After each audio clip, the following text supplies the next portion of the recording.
Bonjour à toutes et à tous, bienvenue et merci de votre présence ce matin avec nous. Je suis Ariane Despierre-Ferry, la directrice de la rédaction de l'Étudiant. Confiant dans l'avenir ou pessimiste, résilient ou stressé, quel est l'état d'esprit des jeunes de 15 à 20 ans en cette rentrée 2021? Comment a évolué leur morale après 2 ans de crise sanitaire? Durables ou passagers? Comment évaluent-ils l'impact du Covid sur leur vie? Se projettent-ils avec confiance dans leur avenir, dans leurs études et vers le monde professionnel? Autant de questions auxquelles nous allons répondre ce matin avec nos invités.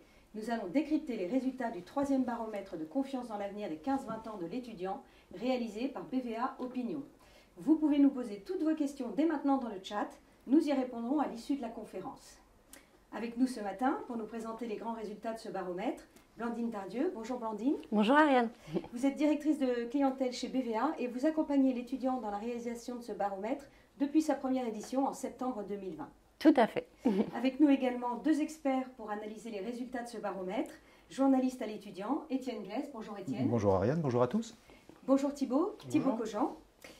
Étienne, vous êtes donc notre chef de rubrique. Tu es donc notre chef de rubrique. Oui, on se tutoie maintenant. Oui. Tout à fait. En charge de toutes les questions liées à l'emploi, au métier, à l'apprentissage. Et tu t'occupes aussi de 2 formations, les BTS et les BUT. Les formations courtes. Voilà. Et Thibaut, toi tu coordonnes notre pôle scolaire à la rédaction de l'étudiant. Et nous allons explorer ensemble les ressorts de l'état d'esprit des plus jeunes en ce début d'année. Alors Blandine, pour commencer, est-ce que vous pourriez nous donner quelques éléments méthodologiques et nous dire qui sont les 2000 jeunes que nous avons sondés en début d'année? Bien sûr. Alors, ce qu'il faut savoir, c'est une étude qui a été réalisée par Internet. C'est une étude qui a eu lieu entre le 27 septembre et le 11 octobre, sur 2 semaines à peu près. Et donc, l'échantillon, c'était un échantillon de 2000 jeunes dont le niveau d'études était compris entre la seconde et Bac+2. Et ce sont des jeunes habitant en France métropolitaine, en Outre-mer et à l'international. Voilà pour ce qui est de la méthodologie, Ariane. Très bien. Et donc, au mois de septembre, nous allons parler de leur état d'esprit réellement à la rentrée 2021. Donc, ne vous étonnez pas, nous sommes 2 mois en arrière ce matin tous ensemble. Donc, moins motivés, moins épanouis, plus stressés, mais toujours majoritairement optimistes. Comment vont les jeunes en cette rentrée 2021? Alors, Blandine, le constat, c'est que le niveau général d'optimisme des jeunes baisse, mais il reste majoritaire. Alors, comment ça se passe? Dans quelle proportion? Et est-ce qu'on note des différences entre les profils de nos sondés? Tout à fait. Alors, effectivement, le niveau d'optimisme reste majoritaire. On a 67% des jeunes qui se disent optimistes par rapport à l'avenir. Mais ce niveau d'optimisme est en baisse par rapport à la mesure qu'on avait faite l'an dernier à la rentrée 2020. Ce niveau d'optimisme est en baisse de 4 points. Donc une baisse quand même notable. Après, si on regarde justement les différences par profil dont vous parliez, on peut voir que les étudiants en école spécialisée et les classes de seconde, ainsi que les hommes, sont un petit peu plus optimistes que la moyenne. Alors justement, Thibaut, est-ce que tu aurais une explication justement pour nous dire que les étudiants en école spécialisée ou les élèves en seconde aujourd'hui auraient un moral moins affecté, en tout cas, que ceux des autres sondés? Je pense que pour les étudiants en école spécialisée, c'est parce qu'ils touchent à des études plus concrètes peut-être, avec une projection plus facile sur l'avenir, sur un métier qui existe, peut-être sur une recherche de stage. Ils sont déjà dans un schéma, alors c'est pas la licence où on est sur quelque chose de très généraliste en autonomie, en école spécialisée, on est accompagné sur des projets qui sont vraiment réels. Pour les élèves de seconde, je pense que c'est peut-être en fonction de l'âge aussi, ils sont beaucoup plus jeunes que les autres, ils sont à la maison, ils ont des parents, ils sont accompagnés. Là c'est... Je pense que c'est un public assez différent dont les résultats sont peut-être un petit peu plus durs à interpréter. À mon avis, c'est une question d'accompagnement. Un élève de seconde, il a encore toute sa scolarité jusqu'au bac. Donc pour lui, tout est cadré au moins pendant 3 ans. Donc accompagnement et contexte d'études finalement qui peuvent rassurer les plus jeunes. Et Blandine, alors nous on est évidemment rentré dans le détail de toutes ces dimensions de la confiance dans l'avenir. Alors est-ce que vous pouvez nous parler des résultats concernant leurs études au moment où ils ont été sondés, donc à la rentrée, et sur une perspective de moyen terme par rapport à leur cursus finalement? Tout à fait. Alors, en fait, si on regarde la confiance par rapport à leurs études et leur réussite dans leurs études cette année, donc à l'instant T, on voit qu'on a 69% des jeunes qui se disent optimistes par rapport à ça. Donc là encore, ça reste majoritaire. Mais encore là, on a une baisse cette année, une baisse de 4 points. Et si on regarde par rapport à la réussite dans le parcours d'études, donc un petit peu plus globalement, on a un niveau assez similaire, 67% d'optimistes. Et là encore, une légère baisse puisqu'on note une baisse de 3 points par rapport à la rentrée dernière. Donc d'une manière générale, quand même, leurs études leur apparaissent plus compliquées ou peut-être plus aléatoires en fonction justement d'une éventuelle crise ou de l'impact de celle-ci. On va en reparler tout à l'heure. Tout à fait. Alors il y a un autre niveau de détail qu'on a abordé, c'est celui de leur niveau de confiance quant à leur future entrée dans le monde professionnel. Alors là, qu'est-ce qu'on observe? Tout à fait. Alors, si on regarde les niveaux d'optimisme par rapport au monde professionnel, les niveaux sont un petit peu moins élevés. Ils restent là encore au-dessus de la moyenne, mais ils sont un petit peu moins élevés. On est à 60% qui se disent optimistes par rapport à leur réussite professionnelle. Là encore, une petite baisse de 3 points.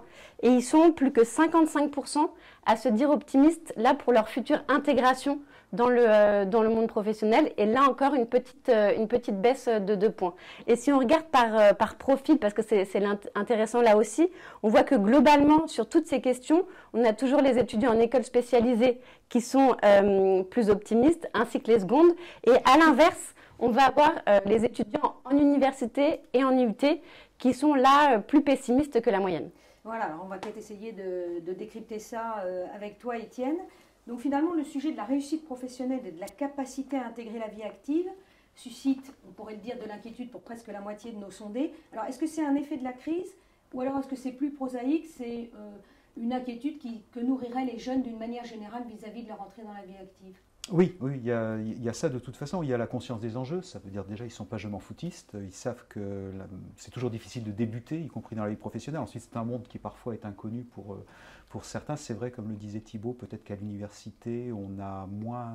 L'aspect professionnalisation va intervenir qu'à partir du master. Sauf si on fait une licence professionnelle. Donc, quand on est beaucoup plus encadré, qu'on a déjà une pratique professionnelle, ou qu'on suit ses études en apprentissage, on a déjà peut-être moins peur du monde du travail parce qu'on y est déjà confronté. Ensuite, je pense quand même que nos jeunes baignent dans une inquiétude généralisée, ou peut-être les enjeux de vie professionnelle, de sens au travail aussi ont peut-être moins de sens quand on parle aujourd'hui d'éco-anxiété, avant cette espèce de crainte qui est un peu généralisée, en particulier chez les jeunes générations, face à l'avenir du monde, tout simplement, quand on se dit que la planète n'a plus d'avenir pour 52% des jeunes aujourd'hui, ou qu'avant c'était réservé aux glaciologues, aux scientifiques, aux spécialistes du climat qui souffraient d'éco-anxiété. Aujourd'hui, on a cette jeune génération qui a ça en tête. Alors, trouver du travail là-dedans, l'insertion professionnelle, c'est peut-être pas...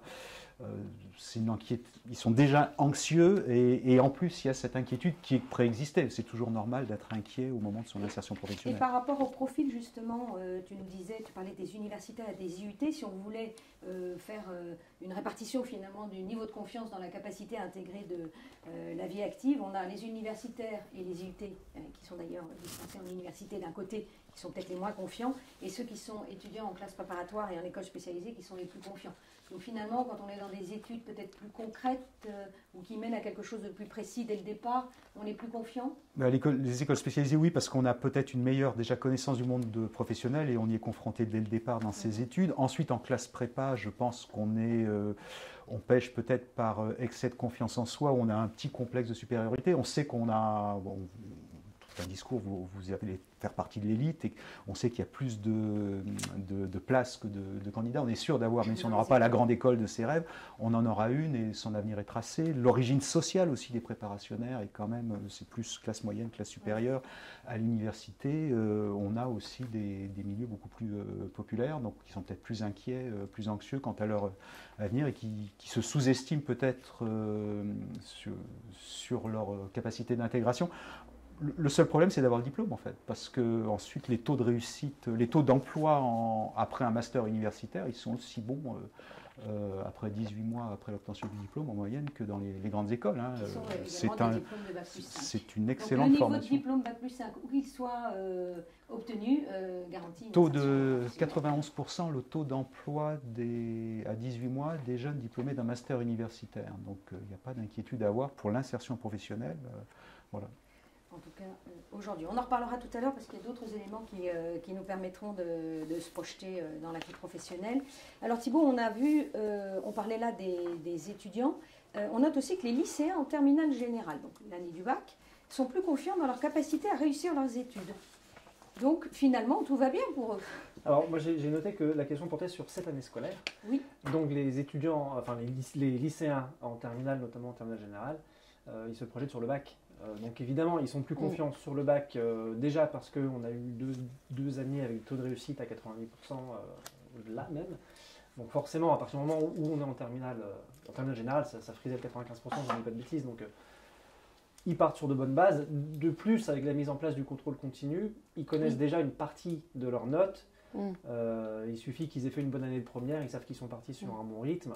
Et que derrière, voilà, si leur objectif c'est d'avoir le bac, ils peuvent être optimistes normalement. Donc la réforme du bac donne confiance dans l'avenir, finalement. Dans si l'avenir, on voulait faire un résumé à très court terme. rapide. À court terme. En tout cas, dans l'obtention du bac. Alors Thibaut, on a demandé d'autres choses, évidemment, sur ce qui rend les jeunes confiants dans leur avenir, dans le cadre de leur formation.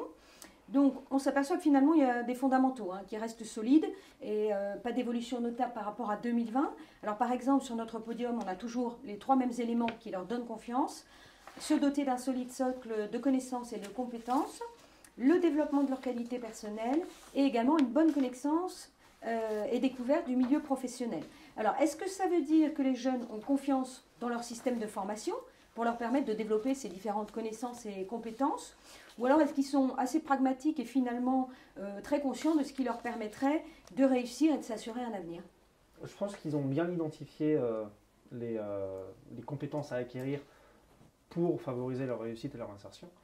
Mais je ne suis pas certain qu'ils aient confiance dans l'institution parce qu'en fin de classement, on retrouve l'accompagnement. Alors, il est cité l'accompagnement dans le projet professionnel et l'accompagnement dans le projet du parcours d'études. C'est 24 et 31% de citations. Quand on est quand même sur du 50% quasiment pour les 3 premiers. Donc j'ai l'impression, moi ce que je lis dans ces résultats, c'est que les jeunes comptent sur eux-mêmes.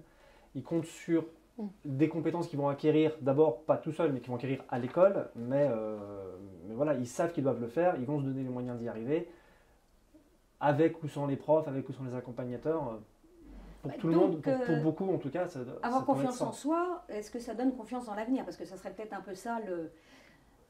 Alors oui, finalement la question c'est est-ce que, ils comptent sur eux-mêmes, ils vont y arriver, donc ils doivent se donner les moyens d'y parvenir. La question c'est est-ce qu'ils vont réussir à trouver les moyens, comme disait Étienne, selon les formations où on est, l'accompagnement n'est pas le même. Et aussi, l'origine des jeunes, l'origine sociale des jeunes n'est pas la même, et on le sait, il y a l'autocensure assez souvent. Beaucoup de jeunes pensent qu'ils ne sont pas capables de faire des choses qu'ils pourraient très bien faire. Donc il y a cette question de l'accompagnement qui devient primordiale, et je pense, moi c'est ce que je vois à peu près dans toute l'étude, on en reparlera. L'accompagnement est important et là je sens qu'eux ils comptent sur eux avant tout. Donc est-ce que ça voudrait dire qu'il y a plutôt un déficit de l'accompagnement mais qu'ils sont en demande de cet accompagnement? Ah oui, ça, de toute façon ça on le retrouve nous sur le terrain assez régulièrement. Ouais. D'accord, très bien. Alors justement, on a parlé de leur niveau de confiance aujourd'hui en début d'année scolaire et on a voulu en savoir plus sur leur regard sur l'impact de la crise sanitaire. Alors maintenant 18 mois. C'était une question qu'on avait déjà posée en 2020. Donc à la rentrée, finalement, par rapport à leurs études, Blandine, les jeunes, ils se sentent motivés ou stressés, ou les deux? Alors oui, tout à fait. On leur a demandé s'ils étaient à la fois motivés, stressés, épanouis ou indifférents. Ce qu'on peut voir, c'est que les 2/3 des jeunes nous disent qu'ils se sentent motivés. Précisément, on est à 66%. Alors, il faut voir que ce taux est en forte baisse par rapport à l'an dernier, puisque l'an dernier, on était à 77% de motivés. Donc, c'est quand même une baisse de 11 points, ce qui est vraiment très important. C'est la plus grosse baisse du sondage. C'est la plus grosse baisse de l'ensemble du sondage. De l'ensemble du sondage. Tout à fait. Moins 11 points, c'est une baisse vraiment très importante. Parallèlement, on voit qu'ils sont un peu plus stressés que l'an dernier. On est à 64% de stressés, plus 3 points. Et ils sont aussi un peu moins épanouis. On est à 44% qui se disent épanouis, moins 3 points. Ce qui est rassurant, c'est qu'on n'en a que 16% qui se disent indifférents en cette rentrée. Quand on est stressé, en général, c'est qu'on n'est pas indifférent. Oui. Ça se complète bien. Alors, je sais que vous avez, chez BVA, mené une autre étude qui concerne les salariés sur la motivation au travail. Alors, est-ce qu'on a un effet générationnel avec nos jeunes qui sont démotivés ou est-ce que les salariés sont dans le même état d'esprit? Alors, tout à fait. Il se trouve qu'on a mené, là, en octobre, tout récemment, une étude auprès de 2000 salariés. Ce qu'on peut voir, c'est qu'eux, ils sont 75% à se dire motivés dans leur travail. Donc, si on compare aux jeunes, ça veut dire qu'ils sont quand même nettement plus motivés que les jeunes. Après, c'est très différent parce que c'est dans leur travail, alors que là, on parle de leurs études. Mais ils sont quand même près de 10 points de plus motivés que les jeunes. si on veut comparer. Donc, puisqu'aujourd'hui on parle des jeunes, on peut dire qu'ils sont effectivement plus stressés et moins motivés que les plus âgés, si on s'en tient en tout cas à cette enquête que vous avez menée auprès de salariés. Alors Thibault, on a proposé des qualificatifs aux jeunes pour se définir par rapport à leur état d'esprit avec lequel ils ont abordé la rentrée 2021. Alors, d'abord, le premier item qui arrive, c'est curiosité. Donc ça, c'est quand même intéressant. On vient de passer une période un peu chahutée. On est curieux de savoir comment ça va se passer à la rentrée. Après, on a l'appréhension et l'espoir et l'égalité à 61%. Et la confiance qui arrive en dernier à 36%. Donc là, c'est quand même le cœur du sujet. Est-ce qu'on peut interpréter ça comme un signe de confiance dans l'institution? Tu nous en as parlé tout à l'heure. Dans leurs études, est-ce que j'ai de l'espoir, mais ça ne veut pas dire pour autant que je suis confiant? Quelle est ton analyse? Moi, je les sens en attente. Comme on a vu, ça rebondit sur la question d'avant, où on voit que 16% sont indifférents, c'est-à-dire qu'ils sont dans une grande majorité à se sentir vraiment concernés par ce qui se passe. Ils sont en attente de savoir ce qui va se passer. On a parlé de curiosité, d'appréhension, d'espoir. Tout ça, c'est des termes qui déterminent quelque chose que j'attends. Donc, ça vient surtout après 18 mois de crise sanitaire. On en reparlera plus tard, mais ils ne savent pas. C'est-à-dire que là, les jeunes aujourd'hui, ils ne savent pas à quoi ressemble la formation. Ils ne savent pas, eux-mêmes s'ils sont capables d'y arriver parce qu'ils ont eu un lycée complètement transformé, ou un collège même, pour ceux qui arrivent au lycée aujourd'hui. Donc, pour moi, il y a cette attente qui passe pour certains pour de l'appréhension, pour d'autres pour de l'espoir, ou pour les deux, puisque les deux se recoupent, vu les chiffres. Donc, à mon avis, c'est surtout voilà. Enfin, de l'attente. De l'attente. Ouais, vraiment de l'attente, mais vraiment de... On ne peut pas dire que ça les angoisse, ou sans aller jusque-là, mais ça les concerne en tout cas. Donc ça, c'est plutôt rassurant. Et alors justement, on vient de parler on vient d'évoquer l'impact. Est-ce que cet impact de la crise, est-ce qu'il est durable sur leur vie? On les a sondés également pour savoir, notamment sur leur manière de travailler, comment ils considèrent qu'ils ont eux-mêmes évolué. Alors Blandine, est-ce que vous pouvez nous détailler ces évolutions? Tout à fait. Alors effectivement, comme vous le disiez, de façon encore plus marquée qu'en 2020, on voit que la crise a vraiment un impact durable sur de nombreux sujets. Alors là où on voit les évolutions les plus notables par rapport à l'an dernier, ça va être d'abord sur l'impact sur l'organisation personnelle de travail. Vous en parliez. Donc il y en a 65% qui disent qu'il y a un impact durable là-dessus et c'est en hausse de 9 points. Par rapport à l'an dernier. Donc là, une hausse importante. Autre hausse très importante, l'impact sur les méthodes de travail. 60% nous disent que ça a un impact durable, en hausse de 10 points par rapport à l'an dernier. Et un autre item sur lequel on a une hausse tout de même importante, c'est la capacité à étudier en mode hybride, qui là est aussi en hausse de 5 points par rapport à l'an dernier. Le seul item finalement qui va baisser par rapport à l'an dernier, c'est la capacité à travailler en mode hybride avec d'autres élèves. Et on en reparlera, je pense, par la suite. Et ce qui est intéressant aussi de noter là, c'est qu'on avait un nouvel item cette année, c'était l'impact sur le moral, sur l'état psychologique. Et là, on voit qu'on est à peu près sur les 2/3 des jeunes qui nous disent que la crise a un impact durable sur leur moral. Donc un taux tout de même très élevé. Alors Thibault, on était en train de se demander si la notion d'impact était forcément négative. Est-ce qu'on ne peut pas considérer que c'est plutôt quelque chose de positif qui leur a permis d'évoluer et de montrer une certaine résilience, de s'habituer à un nouveau contexte? Tout à fait. Alors ce que je développais, désolé s'il y a des redites, c'était que les méthodes de travail, alors il y a eu un impact considérable sur les méthodes de travail en autonomie, ce qui peut être forcément positif pour les jeunes, et on observe d'ailleurs dans les grandes hausses de plus 9 points, plus 10 points sur les organisations personnelles et sur les méthodes de travail. À mon avis, ça se traduit par le fait que dans l'échantillon, il y a beaucoup plus, les personnes ont connu 2 ans de confinement, alors que l'an dernier, ceux qui étaient déjà en Bac+2 avaient acquis ces méthodes à l'école, à l'école supérieure. Là, ceux qui sont aujourd'hui en Bac+1 ont fait 18 mois d'hybridation ou de confinement au lycée, donc ils ont acquis ces méthodes tout seuls à la maison. Le problème, même si c'est positif aujourd'hui de gagner toutes ces compétences, le problème c'est qu'ils l'ont fait tout seuls.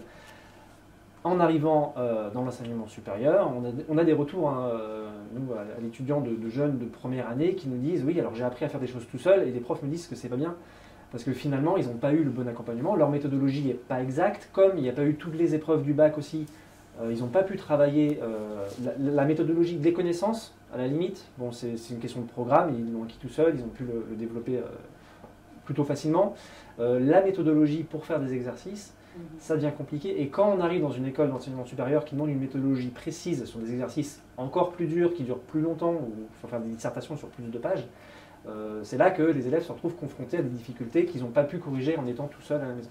Alors en tout cas, leur capacité d'adaptation s'est nettement développée. On peut espérer qu'avec Oui. la fin de la crise, ils continuent à s'adapter. Déjà Alors, l'an dernier, ouais. et on leur a demandé autre chose concernant ce sentiment d'impact sur leur capacité à réussir leurs études. Il y a plus 6 points qu'un impact serait notable cette année. Et sur leur choix d'orientation, plus 3 points aussi par rapport à l'année dernière. Donc la crise, elle aurait un impact sur aussi des éléments plus concrets. Est-ce que ça veut dire qu'ils vont revoir à la baisse leurs ambitions? Est-ce que ça veut dire qu'ils vont s'adapter, là encore? Je pense que c'est aussi le fait que beaucoup de jeunes qui... La crise, ça a révélé beaucoup de problèmes sur le fonctionnement du monde aujourd'hui, hein, tout simplement. Donc, il y a l'éco-anxiété dont on a parlé, ça pose un problème là-dessus. Peut-être travailler dans la santé, ça peut poser aussi une question de travailler plus vite pour être plus facilement inséré, plus facilement en sécurité. Voilà, je pense que chacun a utilisé la crise à sa manière pour changer son projet personnel, mais aussi dans le monde professionnel. Hein. Donc finalement, que ça ait un impact sur le choix d'orientation des jeunes. Réfléchir différemment à son avenir. Ouais, c'est un facteur qui rentre en compte pour beaucoup de lycéens. Alors il y a un autre point saillant dans cette partie du sondage, c'est qu'on a moins 6 points sur la capacité en mode hybride sur des projets en commun. Blandine en parlait tout à l'heure. Alors il faut préciser que la question n'était pas exactement posée de la même manière. En septembre 2020, on parlait de capacité à travailler à distance. Parce qu'évidemment, avec une crise qui a perduré, il a fallu aussi collaborer à distance. Alors le fait qu'il y ait moins 6 points sur cette capacité, est-ce qu'on pourrait se dire, c'est le constat, voilà, là encore, je fais un constat, c'est difficile pour moi de collaborer à distance.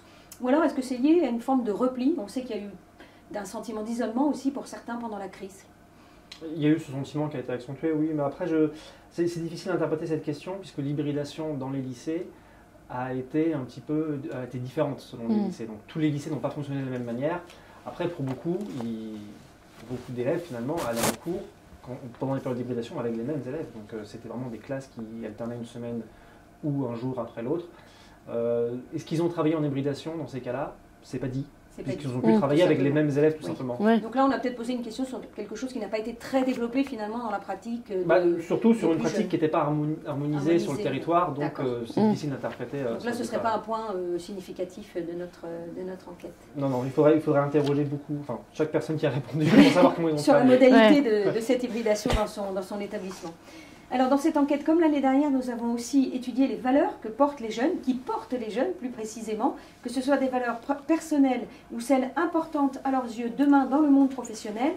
Alors Blandine, finalement, on a une stabilité de ces valeurs personnelles. On va commencer par les valeurs personnelles. Je dirais que c'est plutôt rassurant parce que finalement, on est chez des jeunes gens.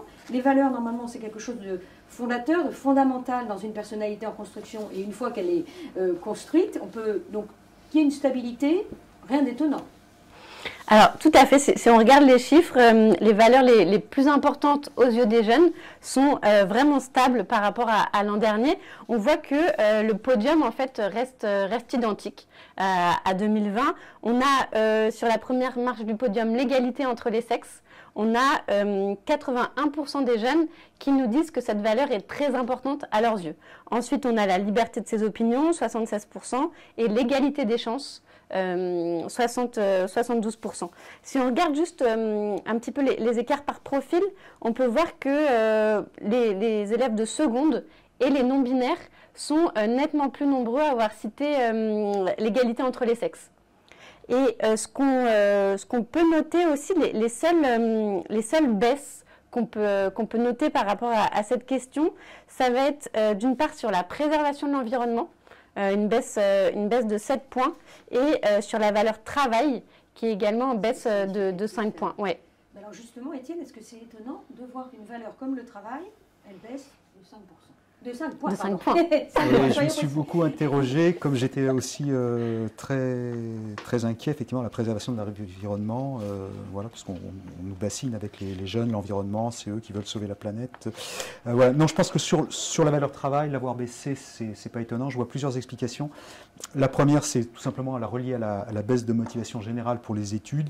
C'est tout simplement l'expression d'une grande fatigue, d'une grande lassitude liée aux contraintes que font peser encore les mesures sanitaires sur pour enrayer la pandémie. Et je pense qu'on doit retrouver ça aussi chez les salariés, la fatigue au travail, d'une manière un petit peu générale. Je pense que peut-être aussi sur le public jeune, ils se questionnent sur, et comment leur donner tort, sur le sens du travail, le sens des efforts. On va voir peut-être en poursuivant un petit peu le sondage que ce qui les intéresse en priorité pour ce qu'ils attendent des entreprises, c'est un travail bien rémunéré, avec des missions utiles, exercé dans une bonne ambiance de travail. Peut-être aussi sentent-ils confusément que dans la hiérarchie des valeurs, le travail, qui est, historiquement, étymologiquement, le travail, c'est quand même une souffrance, une torture dans le boulot. Le travail, c'est moins important qu'un métier. Un métier, ça a beaucoup plus de sens qu'un travail. Un métier, vous le possédez. Un métier, vous l'avez choisi. Vous pouvez le transmettre. Un boulot, un travail, c'est moins enthousiasmant. C'est ce qu'on prend parce qu'il faut bien travailler. Il faut travailler pour vivre. Et les rêves professionnels ne vont peut-être pas coller à la réalité du marché de l'emploi. Donc, quand vous exercez un métier, au contraire, vous vivez pleinement. Quand vous avez juste un travail, la vie commence après le travail. D'où peut-être l'importance de concentrer les heures qu'on va accorder au travail. Pour avoir beaucoup plus de temps libre, pour vivre ce qu'on a envie de faire après, peut-être à travers les associations, à travers privilégier la vie de famille. Ensuite, je ne pense pas que les jeunes soient moins travailleurs que les... Non, d'ailleurs, dans une de nos questions, on leur demande de se qualifier par rapport à différents adjectifs, et le mot travailleur revient assez haut dans notre sondage. Donc, c'est pas qu'ils ne sont pas travailleurs, c'est que la valeur travail, peut-être dans le sens où tu viens de le décrire, a moins d'écho auprès de... Voilà, alors, en tout cas, ils sont prêts à cravacher, à travailler pour acquérir un solide socle de connaissances et de compétences, comme on l'a vu tout à l'heure, pour avoir confiance dans leur avenir professionnel. Donc, ils savent que c'est l'importance des efforts. Alors, il y a un autre point que vous avez souligné, Blandine. Alors, moins 7 points tout de même sur la baisse de la valeur préservation de l'environnement. Alors, on ne parle que de ça, au-delà de la COP 26 qui se tient aujourd'hui à Glasgow, mais les jeunes semblent en tout cas intéressés et engagés sur ces questions-là. En tant que valeur, une baisse, qu'est-ce que ça nous dit c'est un résultat assez surprenant. Cette baisse qui colle avec aucune autre, je n'ai pas trouvé d'équivalent en tout cas dans ce qu'on ressent sur cette valeur. En creusant un peu, donc, en parlant avec des psychologues par exemple qui ont dit que pourtant l'éco-anxiété c'est devenu un motif de consultation assez fréquent auprès des jeunes et des étudiants. Il y a un recul à prendre là-dessus aussi parce que les psychologues nous disent qu'ils ont bénéficié d'une médiatisation du suivi psychologique à cause de la crise sanitaire. Donc, voilà, ça ne veut pas dire que l'éco-anxiété a explosé ces dernières années, mais le motif est arrivé, c'est une consultation. Aujourd'hui, des jeunes consultent plus. Ce que j'observe aussi, en parlant de la COP26, justement, à l'étudiant, on a interrogé beaucoup d'étudiants lycéens qui participent à Glasgow ou en France à la COP26. Et les lycéens, principalement, c'est tout profil du lycéen qui va. Il n'y a pas les lycéens qui veulent faire ingénieur, comme on pourrait penser, parce que pour être climatologue, j'en sais rien. C'est vraiment tous les jeunes qui vont, et ils ne visent pas forcément une insertion professionnelle dans un métier à 100% sur la préservation de l'environnement ou sur la transition écologique. Ça fait déjà partie de leur quotidien. Peut-être tout simplement, ce que j'y vois, c'est que la transition écolo, c'est que les valeurs de la préservation du climat, etc., ça fait partie de la vie de tous les jours. Ils veulent que ça fasse partie de leur vie de tous les jours après, en tout cas ceux qui sont engagés, hein, évidemment, c'est pas le cas de tout le monde. Donc voilà, donc c'est un résultat un peu surprenant que je pourrais éventuellement expliquer par le fait que c'est pas ce qu'ils recherchent dans le monde du travail, mais qu'ils recherchent dans leur monde plus personnel après. Côté personnel. Mais voilà. Donc, en tout cas, c'est pas parce que ça baisse que l'intérêt ne baisse pas. Ne baisse pas, oui. Donc ça, on regardera avec attention l'année prochaine ce qui en ressortira, en tout cas sur ce point-là et d'autres. Alors on parle du monde professionnel, avoir confiance dans l'avenir, ça passe aussi par l'anticipation de son entrée dans la vie active. On leur a donc demandé quelles sont leurs attentes vis-à-vis de leur futur emploi et employeur, comme l'ambiance ou les valeurs qu'ils estiment attractives chez une entreprise. Ces attentes sont évidemment des leviers pour les recruteurs pour attirer les jeunes professionnels. Alors Étienne, on vient d'en parler. On a parlé des valeurs personnelles de liberté et d'égalité. Les valeurs qui sont identifiées comme attractives chez une entreprise, est-ce qu'on pourrait dire que c'est une traduction managériale ou RH, une valeur miroir, le respect, la bienveillance, l'écoute, est-ce que ça serait une valeur miroir de la liberté et de l'égalité ? Oui, oui, je pense, oui. Qu'il cite le respect, alors ça se traduit aussi sur un plan monétaire, je crois qu'on en dira un mot tout à l'heure. Hein.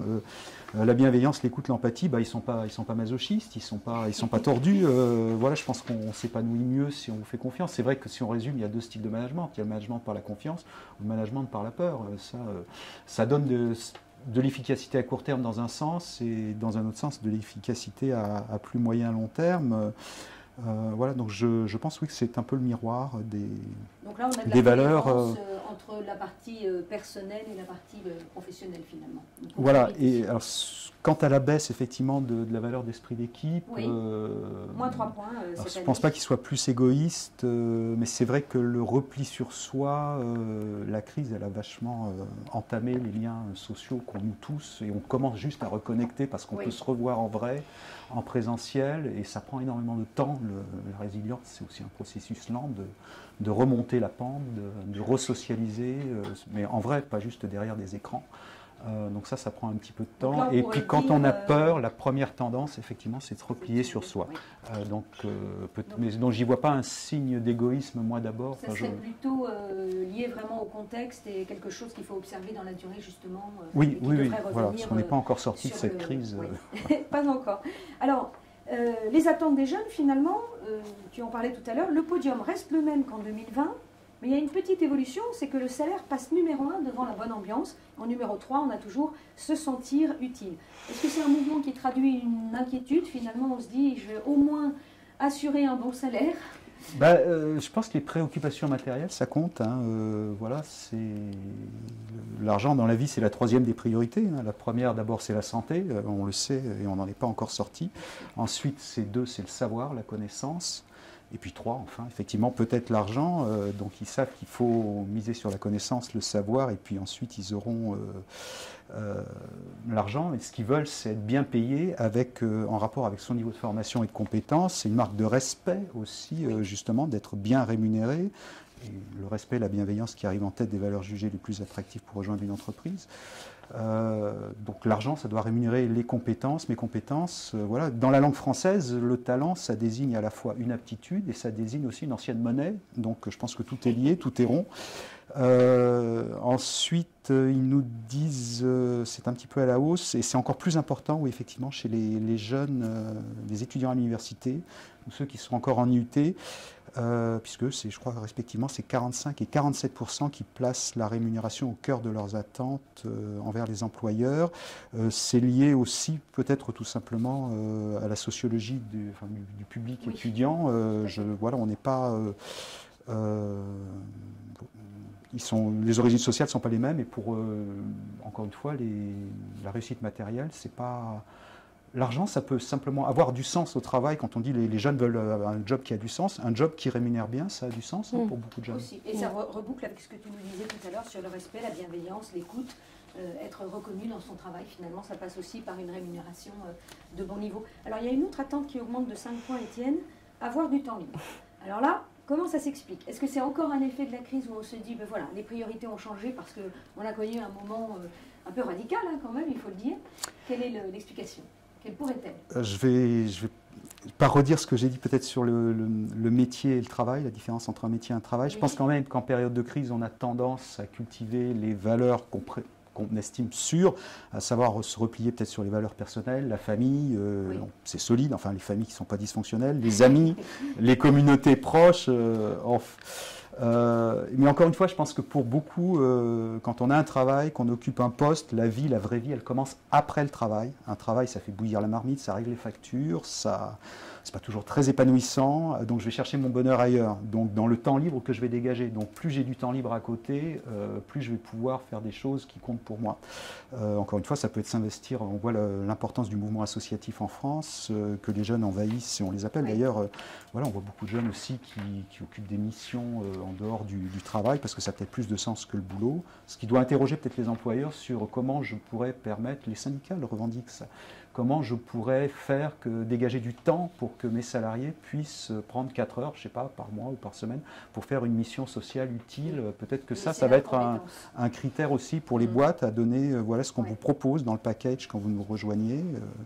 Voilà. Ça reboucle un petit peu ce que nous disait Thibaut tout à l'heure, que l'engagement vis-à-vis notamment de la préservation de l'environnement, il est plus considéré comme quelque chose de personnel, de plus fondamental finalement par rapport à l'avenir justement. Et encore une fois, je pense, je le martèle, on l'a vu à l'étudiant, on a fait un reportage il n'y a pas longtemps sur les métiers du luxe en apprentissage.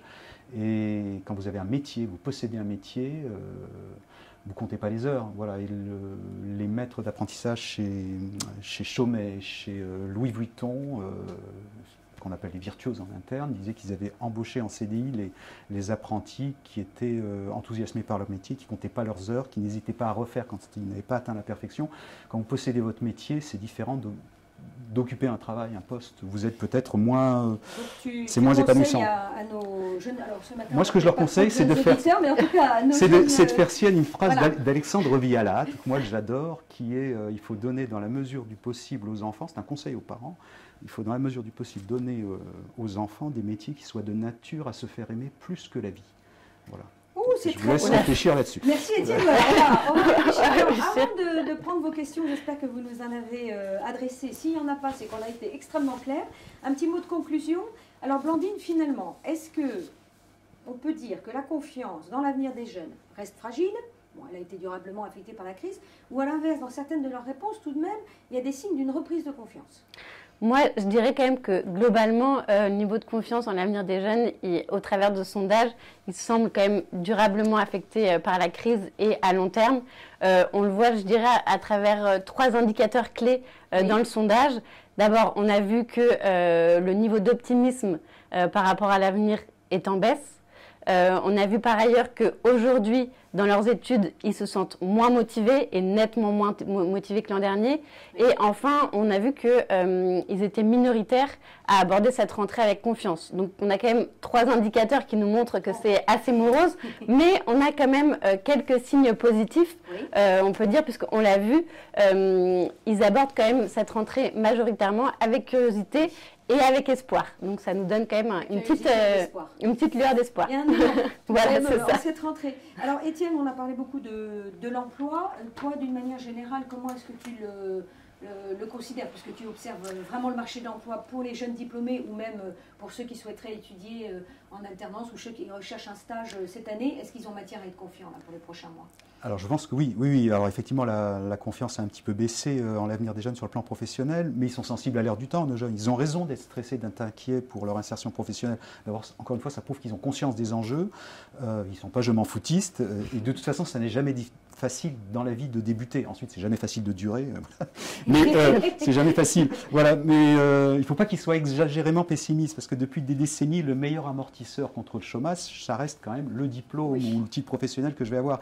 Alors mon insertion, elle sera plus ou moins rapide en raison de la conjoncture, mais je vais finir par trouver du travail, par trouver quand même un job à la hauteur de mes compétences. Le problème en France, la honte en France, c'est le problème qu'on ne sait pas résoudre depuis au moins 20-30 ans, c'est ces 1 million de jeunes qui ne sont ni en emploi, ni en formation, ni en études, qu'on ne peut pas ramener qu'on n'arrive pas à ramener sur le marché du travail. Il faut aller les chercher, parce qu'ils n'ont pas de qualification, ils n'ont pas les codes, et c'est très très dur actuellement. On vient de lancer le contrat engagement jeune, et c'est encore un contrat avec des droits et des devoirs. Est-ce que c'est... Voilà, mais pour ces jeunes-là, on est encore en train d'inventer un truc, et ça fait 30-40 ans depuis les stages parking sous Laurent Fabius. On va essayer de trouver un truc pour essayer de les ramener, et on n'y arrive pas, alors que c'est 2 fois moins en Allemagne. Voilà, donc...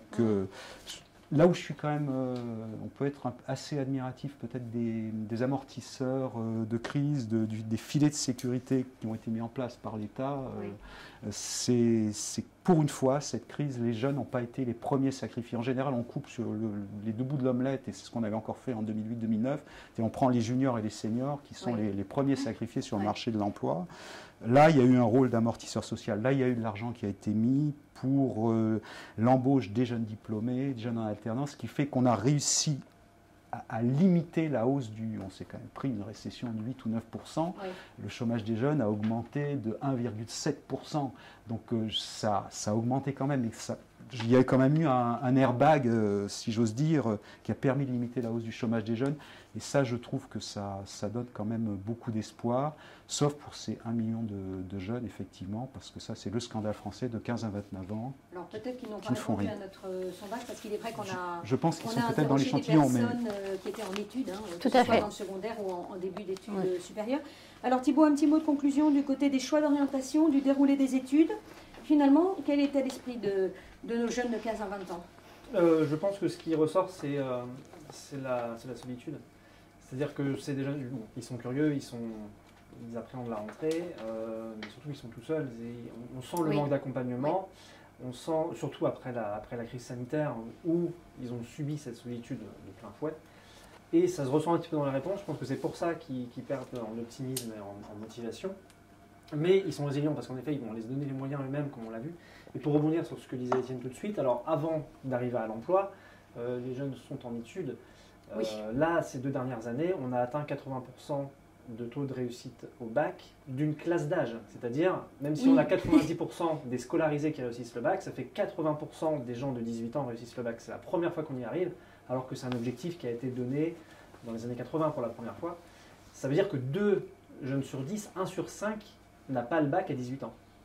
À 19 ans, au moment où tout le monde, ou en tout cas le schéma voudrait qu'on intègre soit la vie professionnelle, soit des études supérieures, il y en a plein qui n'ont rien, et il ne faut pas les oublier. Et même après, sur Parcoursup, quand on parlait d'accompagnement, c'est là aussi que, bon, on ne va pas faire de critique politique, mais quand on entend les ministères de l'Éducation nationale ou de l'enseignement supérieur nous dire 95% ou 91%, je ne sais plus, ont trouvé une formation sur Parcoursup.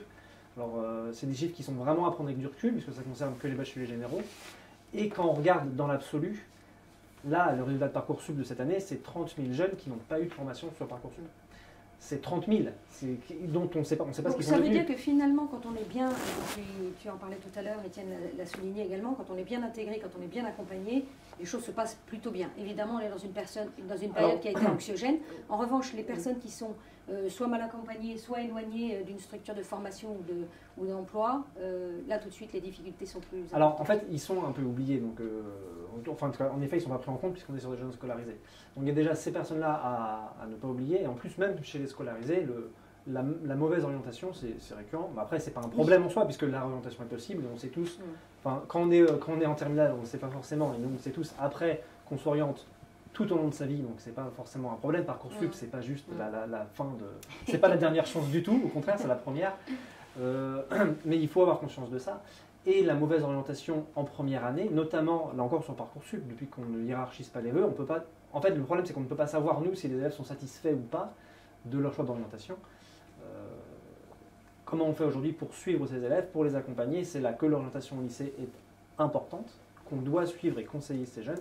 Et aujourd'hui, ça se ressent dans le sondage justement qu'ils comptent un peu sur eux-mêmes et ils n'ont pas forcément d'attente vers l'accompagnement puisqu'ils en manquent de toute façon. Donc en conclusion, on pourrait se dire que certes, ils sont stressés et ils nourrissent de l'espoir, mais moins que l'année dernière. Mais en revanche, ils ont cette capacité à se débrouiller par eux-mêmes sur laquelle ils doivent pouvoir compter. Et effectivement, pour aller encore plus loin, finalement, s'appuyer le maximum sur les structures qui peuvent leur donner de l'aide. Et on l'espère cette année, évidemment. Et ils s'appuient sur l'autonomie qu'ils ont acquis eux-mêmes pendant la crise sanitaire, justement. Bien sûr.